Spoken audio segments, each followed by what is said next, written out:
Without Harm works with hospitals and healthcare organizations throughout the country and globally to recognize their role within the community.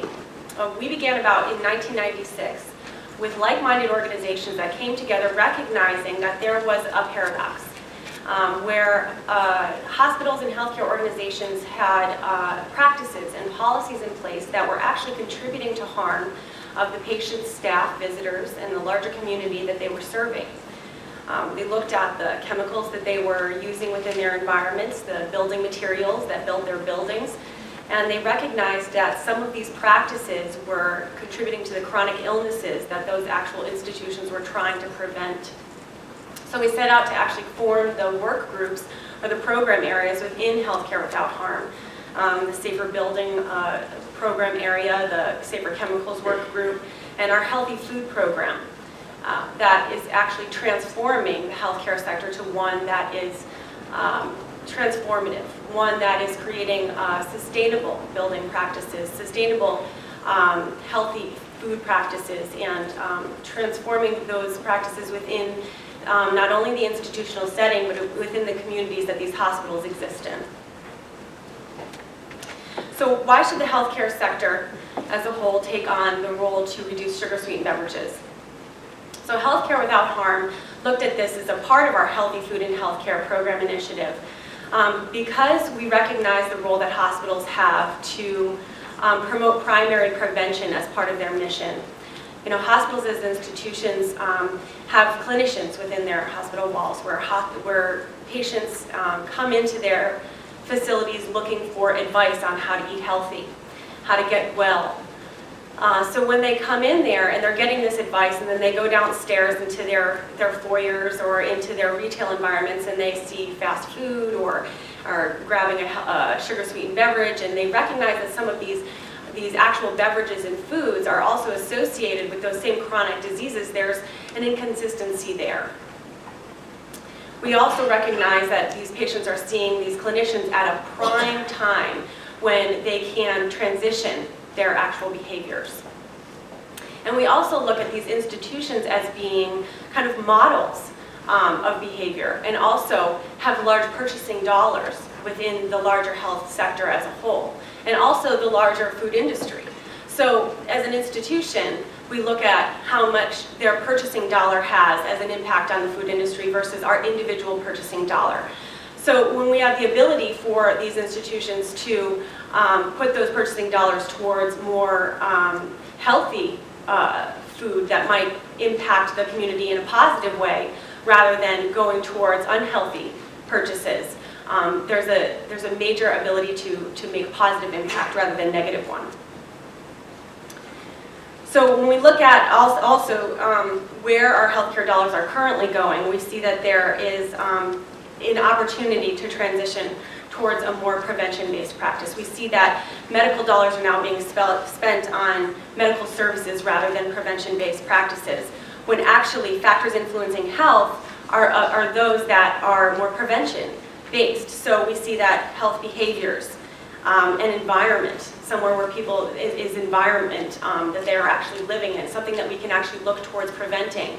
That actually takes up about 70%, and we're only spending 4% of our healthcare dollars on that area. So we need to make a shift there.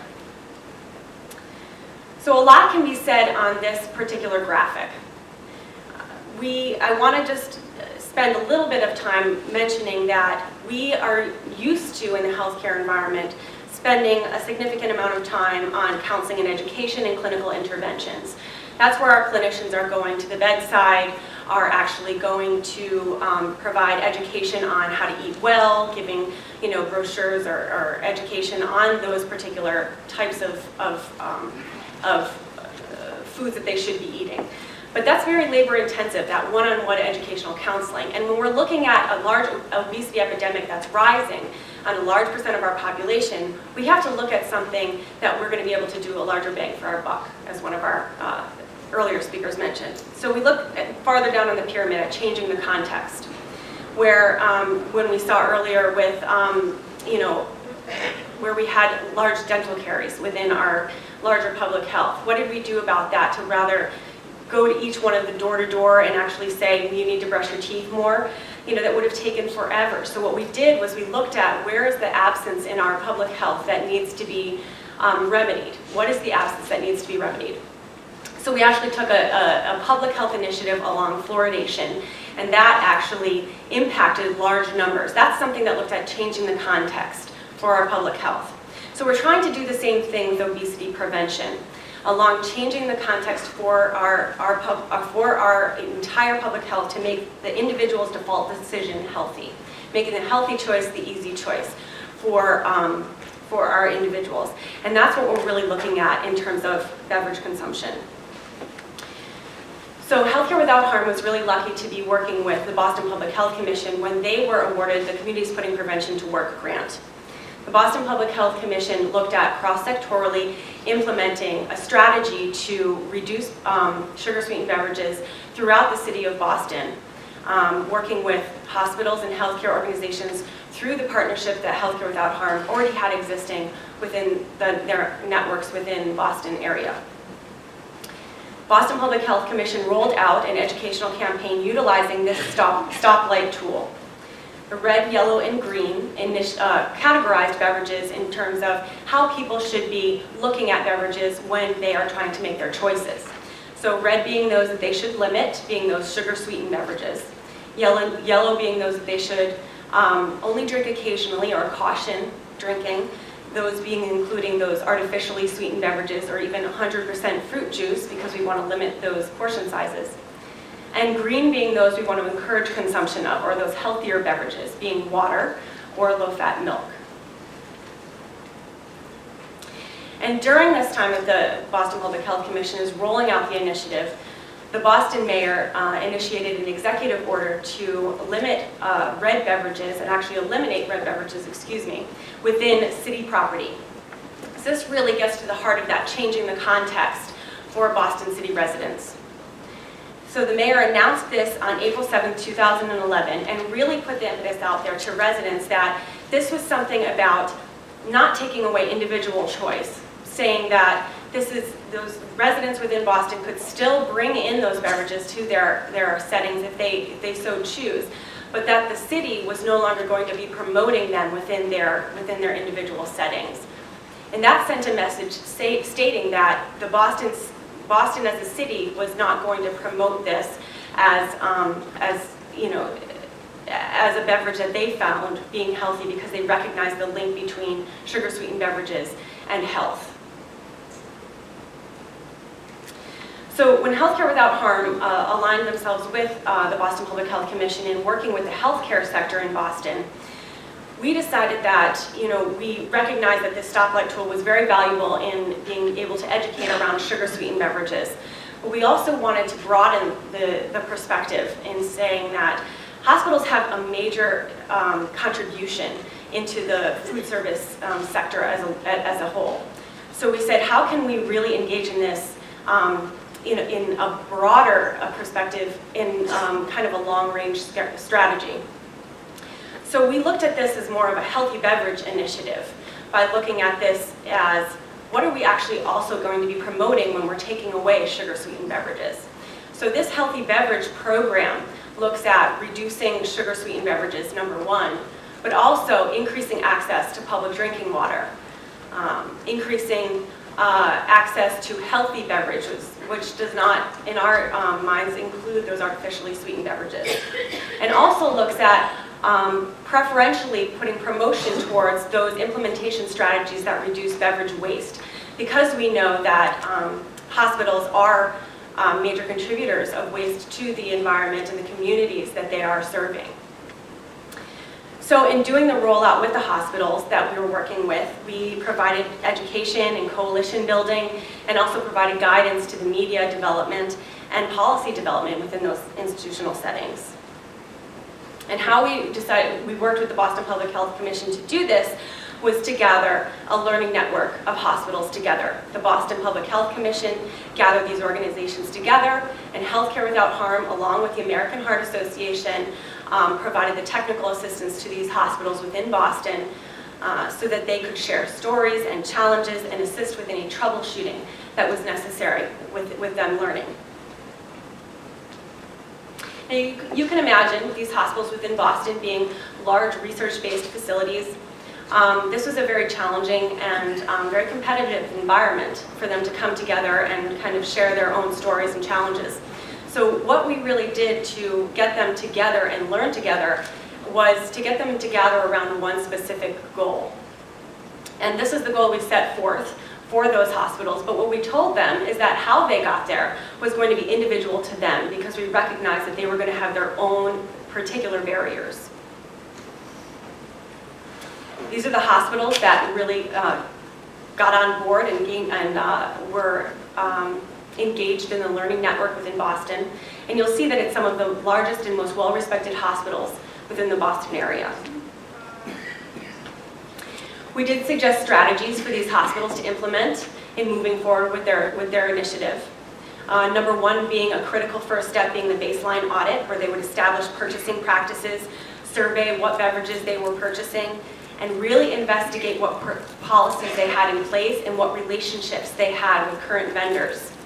This was a critical first step, because I think what a lot of facilities found out is that their facilities, their healthcare organizations, had some really deeply ingrained relationships with the healthcare industry.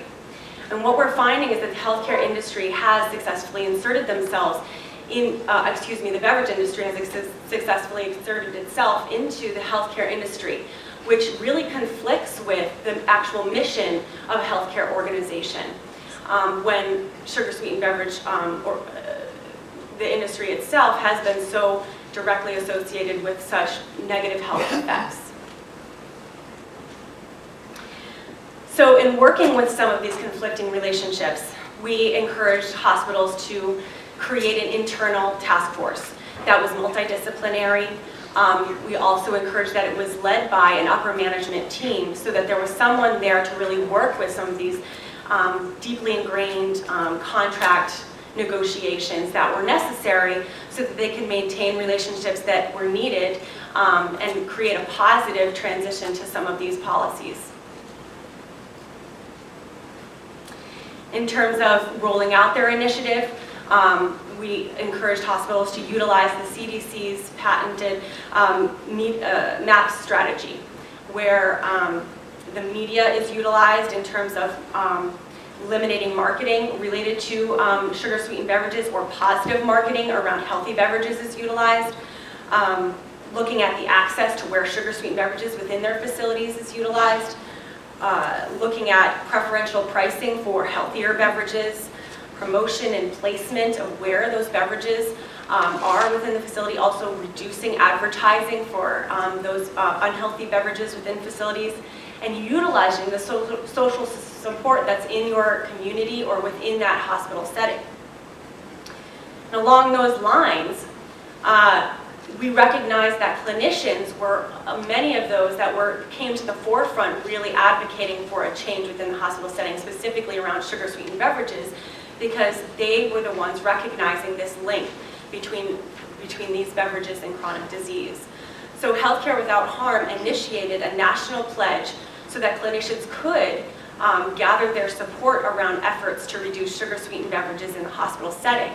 And what this was able to do was able to aggregate this voice, and hospitals were able to contact us and find out how many clinicians within their community, within their hospitals, had signed on to this pledge, and was able to gather momentum for their initiatives in their own hospital settings.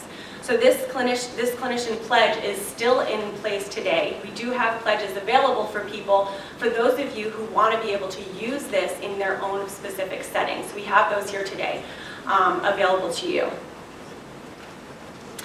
Another example of this was some Boston pediatricians had launched a no sugar sweetened beverage prescription program, where they were passing these out, Boston pediatricians were passing these out to children in their offices, where they were recommending to have no sugar sweetened beverages.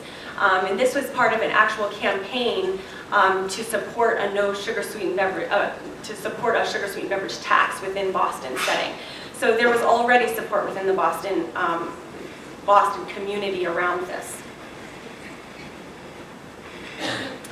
So all of this was already happening on the brink of the Healthier Hospital Initiative rollout, which is the national one of the largest national public health and environmental initiatives rolled out by Healthcare Without Harm, Practice Green Health, and the Center for Health Design. The sponsoring health systems are listed here and representing about 550 hospitals nationwide. These hospitals gathered together and created 6 challenge areas for not only these particular 550 hospitals to get on board with, but also for them to mentor other hospitals to gather momentum around, to really embrace these particular challenge areas in improving their practices and policies around these practice areas, and get themselves to be those model facilities for their communities. In the healthier food sector, there is a particular metric around healthier beverages.